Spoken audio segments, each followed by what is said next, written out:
The 38 off the pace. We've got trucks around. Marco Andretti got hit right there. You see Stewart freezing, and we have a truck stopped right in the middle of the racetrack. Yeah, that's turn 20, right? The last corner prior to the lap down. That means he's going to get his lap back right now. So Connor Zilic back on the lead lap here. I don't understand what happened to the 38. It didn't look like there was any contact. He just slowed. It could have broke a transmission. There's many mechanical things we've talked about. We just talked about it, right? How? Yeah, fuel pump. A number of things could have gone wrong. See Daniel Dye on the inside of Stewart Friesen. That's where the contact that sent Stewart around. Lane Riggs is still creeping up the front straightaway. If he can get that thing turned left, we might stay green. And he does. He's off the racing line. Oh, bummer for Lane. Shear doing a really nice job. And you see the contact right there that sent Grant Enfinger around. Maybe the 5 of Dean Thompson. Dean Thompson involved. Nice. A little bit of contact turns Daniel around as well, but Lawless Allen could not get his truck refired in time. NASCAR brought the caution. I think you're exactly right. Some of the spotters said, hey, come to pit road now. And we saw Majeski do that. Taylor Gray was another one of the drivers that did that. What a day for Taylor Gray. So many problems up this. The 19 tries to go 3 wide with the bonsai move, locks the tires up. Ben Rhodes says, where are you going? That's exactly what. Yeah, there's Zilic right behind Ben Rhodes. Oh. What in the world? That's Marco Andretti. That's the rear end housing of that truck. I've never seen that before. What a shot that was. Meanwhile, the 11 of Corey Heim coming out in 19. Caution is out. There it is. Oh my goodness. That means the trailing arms that hook that to think. And then it goes rolling right in front of him. Yeah, to the frame are gone. Wow. See brake duct hoses flapping. Well, that's wild. Caution is out for the 6th time. Shock. You see a shock flipping around the silver thing on the far side. There's a shot from afar. Oh, wow. There it goes. Popped right out. Yeah, I'm with you, Phil. Yeah, here you see Sammy Smith in the 8, kind of getting pushed in there by Austin Hill. Really nothing Sammy Smith could have done, and really nothing Chandler Smith could have done either. Just everyone on top of each other into that braking zone. And yeah, it looks to me that Sammy Smith was protecting from Austin Hill, and unfortunately Chandler Smith was a victim of that pushing and banging. Luckily, his car is still in one piece. Yeah, and that's a corner you want to open up and try to get a good.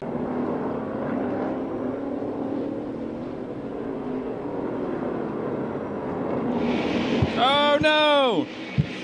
You saw it as we were side by side. We come back from break, running inside the top 10, Cole Custer, and around he goes. They have, and you see Cole Custer trying to get to the bottom there, and it looks like Sammy Smith's just there. Yeah, he was never quite 100% clear. A little damage on the right rear for Jesse Love when he drove through.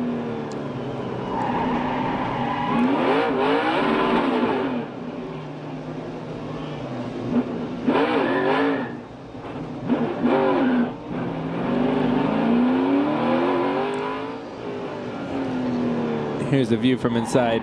1-8 under quarter.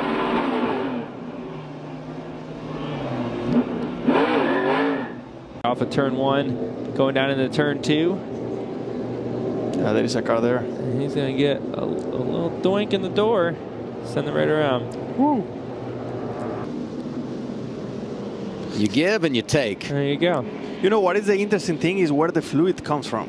Yeah, maybe because maybe that all happened. Like 8 of Riley Herbst, heavy damage. And because Van Gisbergen had not gotten back to the white flag, we'll reset him and do it again. Ryan Ellis also involved. It'll be double overtime at Circuit of the Americas. Leland Honeyman with they are into, I believe that's turn 11. Oh, just everyone just, once one got sideways and stops up in the field and just piles in. You see them all just checking up. And I mean, it's something you notice with these Xfinity cars compared to the Cup cars. You know, the front bumpers are so much weaker on these cars, and they fold up a lot easier. That there's a couple bumps and exiting turn 6, losing his Williams over the curves and hitting the barriers. The Thai driver then a passenger as his car careered across the track, colliding with the opposite wall. Crash! George Russell with a massive accident at the end of the Grand Prix. At turn number came undone. He got so close to Fernando on the way into the corner. It was just simple dirty air for Russell. He just simply didn't have the airflow over his car. Lost a load of downforce, turned in. Picked up significantly here for Group 2, and you can see that in the lap times as well. Pat O'Ward mentioned it too when he pulled into pit road. Marty, around goes Ericsson and into the barrier.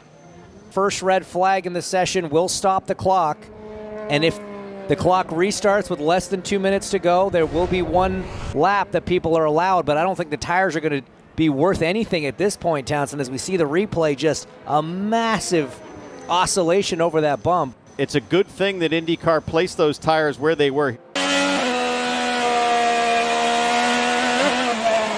Sure was, spot on, T-Bell. Except not a place you want to be sitting for long around a really, really fast corner at the exit.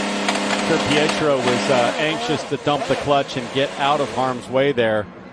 But lots of drivers have been threatening this moment, and Pietro finding that transition, yeah, it just snaps, overcorrects it a little bit, then he gets out into the dirty part of the racetrack.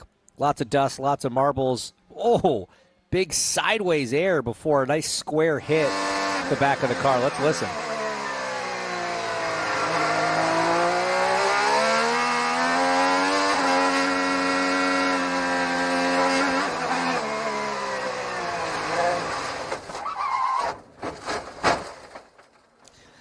Yeah, I mean, it's, so I believe this is down into that turn 2 section again that we've seen.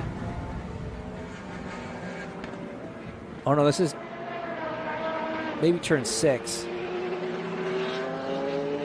So it stepped out twice. He caught it the first time, it went again, and then it was just... Everybody's made to feel like a VIP, VVIP, and from what I gather, all of the paddock and certainly all the IndyCar team feels great about being here. It's, among other things, is gorgeous. Everything is high quality, and it's fun. So people love the vibe. It's absolutely amazing. I'm having fun seeing it. Thanks so many, Kyle Kirkwood, Pietro Fittipaldi.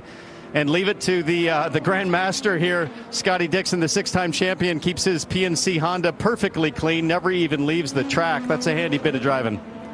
That was nice. Minutes, whichever comes first, Felix Rosenquist and Scott McLaughlin, they make up the front row, and we see green in the first non-points race in IndyCar since 2008, and there's a crash already.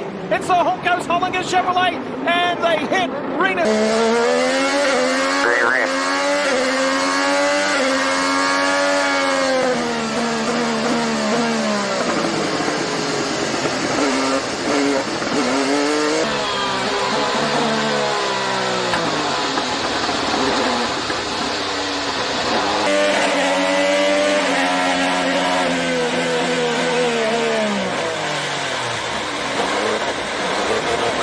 Topic of conversation, a little bit of contact there with Colton. Scott Dixon. It was Scott Dixon that just misjudged the brake a little bit, got into the back of Grosjean. Colton heard him maybe even into the back of Dixon a little, and then as Grosjean shot across, hit Rena's feet.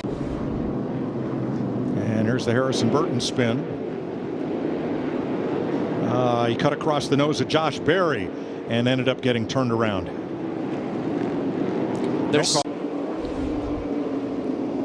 Oh, you see Brad locking it up. Knew he was in trouble, got in the left rear of Bubba. Round it went. Well, it was off the front bumper of Christopher Bell, but it looks to me like Kyle missed a little bit. Slipped up, locked the brakes up, whatever. Got a little bit high, tried to hold it down. Bell was there. Got into the back of him and spun him out. He was definitely up out of the groove. He's not done with him yet. Well, I've heard of the 3-tap rule, but that was got him back. That was kind of the bump and dump right there. Jeff Gordon did that exact same thing to me at Martinsville one time. I moved him up out of the way and spun him out, and he floored it. I heard him gas it up and hit me, spun me in the wrong direction. Well, this is turn 8. All that dirt.